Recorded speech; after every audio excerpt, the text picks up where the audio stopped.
सबसे पहले आज की तमाम बड़ी खबरें नॉनस्टॉप न्यूज में। कवि कुमार विश्वास और अरविंद केजरीवाल के बीच जुबानी जंग जारी है। कुमार विश्वास ने जब अरविंद केजरीवाल पर अलगाववाद और देश तोड़ने जैसी भाषा बोलने का आरोप लगाया तो जवाब में अरविंद केजरीवाल ने खुद को स्वीट आतंकवादी कहा। दुनिया के इतिहास में सबसे स्वीट आतंकवादी हूँगा मैं, कि स्कूल बनाता है, अस्पताल बनाता है, तीर्थ यात्रा कराता है, महिलाओं को फ्री बस का सफर कराता है। ऐसा तो आतंकवादी दुनिया में पैदा नहीं हुआ। इसके बाद आज कुमार विश्वास ने फिर से केजरीवाल पर पलटवार करते हुए खालिस्तान पर अपने विचार साफ करने को कहा, साथ ही कुछ खुलासा करने की भी धमकी दी। भाई ये बता कि खालिस्तान के विरोध में तेरा क्या स्टेटमेंट है। ये बता कि तेरे घर पर लोग आए थे, आते थे या नहीं आते थे, और बता दे, नहीं तो मैं बता दूंगा। इस मामले में बीजेपी ने भी केजरीवाल को घेरा। अरविंद एंटी पंजाब, यही है इसका मतलब एएपी का। अरविंद केजरीवाल पर लगे गंभीर आरोपों की गृह मंत्रालय जांच कराएगा। पंजाब के मुख्यमंत्री चरणजीत सिंह चन्नी ने आज ही गृह मंत्रालय को चिट्ठी लिखी थी और जांच की मांग की थी। गृह मंत्रालय ने मामले को गंभीरता से लिया और चन्नी को चिट्ठी लिखकर जांच कराने का भरोसा दिलाया।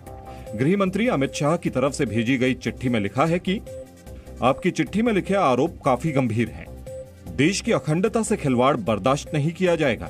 मामले की गहराई से जांच कराई जाएगी। आम आदमी पार्टी के पूर्व नेता कुमार विश्वास ने अरविंद केजरीवाल पर खालिस्तान समर्थक होने का आरोप लगाया था।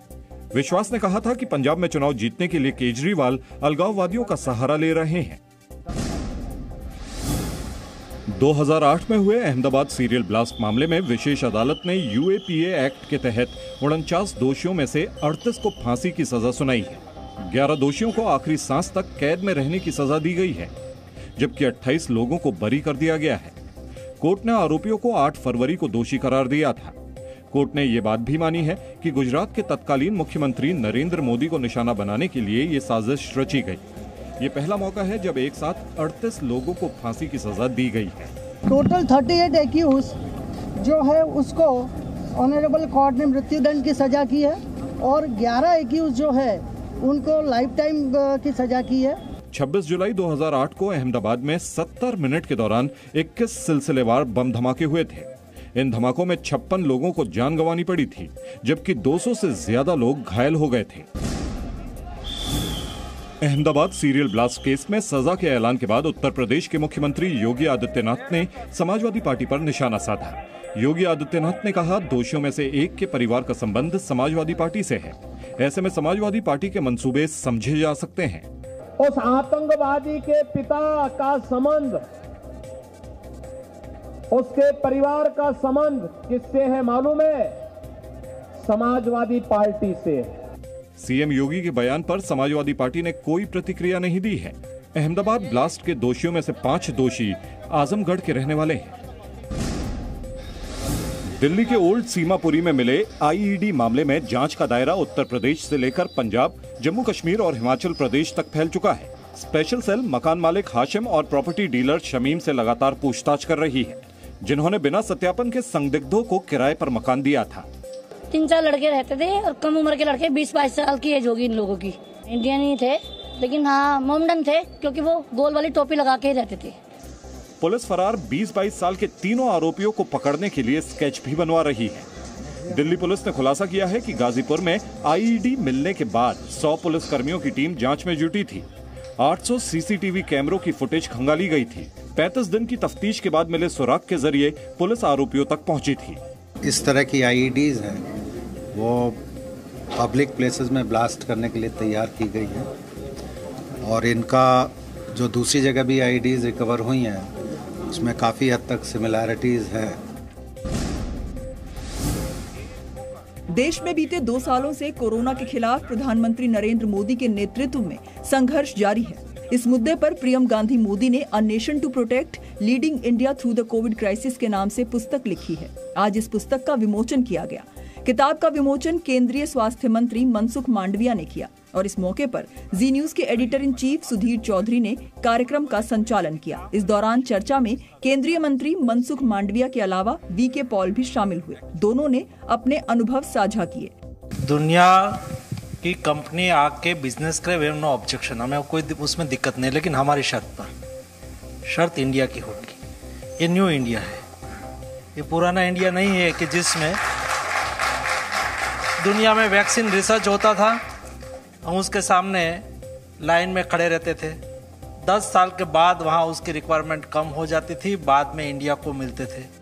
नीति आयोग के सदस्य वीके पॉल ने बताया कि कैसे विदेशी कंपनियां वैक्सीन देने या रिसर्च करने के बदले भारत के साथ बेहद सख्त शर्तें रख रही थी।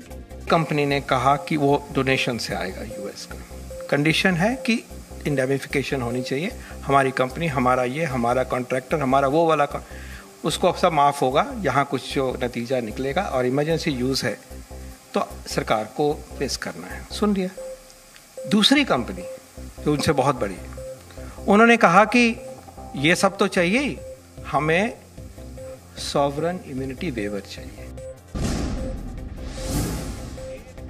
देश में बीते 2 सालों से कोरोना के खिलाफ प्रधानमंत्री नरेंद्र मोदी के नेतृत्व में संघर्ष जारी है। इस मुद्दे पर प्रियम गांधी मोदी ने a nation to protect leading India through the Covid crisis के नाम से पुस्तक लिखी है। आज इस पुस्तक का विमोचन किया गया।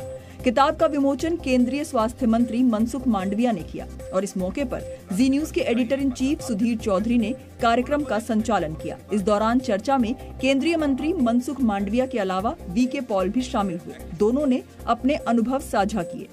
दुनिया की कंपनी आके बिजनेस करे, वे नो ऑब्जेक्शन, हमें कोई उसमें दिक्कत नहीं, लेकिन हमारी शर्त पर, शर्त इंडिया की होगी। ये न्यू इंडिया है, ये पुराना इंडिया नहीं है कि जिसमें दुनिया में वैक्सीन रिसर्च होता था, हम उसके सामने लाइन में खड़े रहते थे। 10 साल के बाद वहाँ उसकी रिक्वायरमेंट कम हो जाती थी, बाद में इंडिया को मिलते थे। नीति आयोग के सदस्य वीके पॉल ने बताया कि कैसे विदेशी कंपनियां वैक्सीन देने या रिसर्च करने के बदले भारत के साथ बेहद सख्त शर्तें रख रही थी।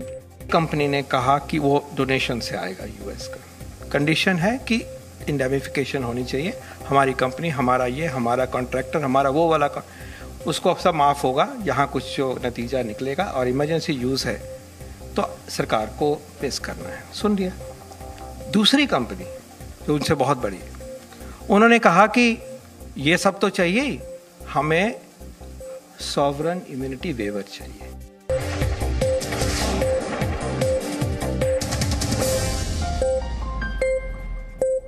Presenting B News app, available on Google Play and App Store. Download it now.